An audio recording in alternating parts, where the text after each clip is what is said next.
All right, so if anybody recognizes this NJNRR,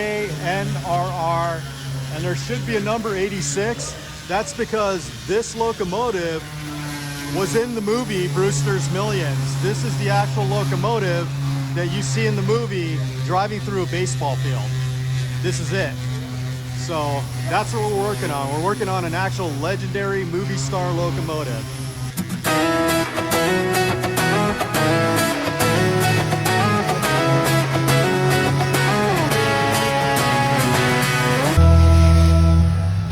There it is. Hey, are you done with that center? It says on the other side too. All right, so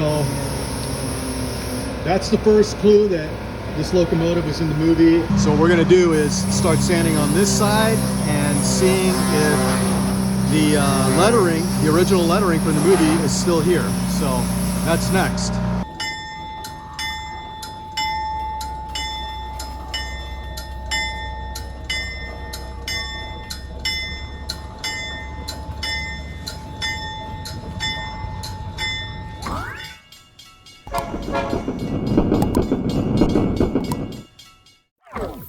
Please support and share.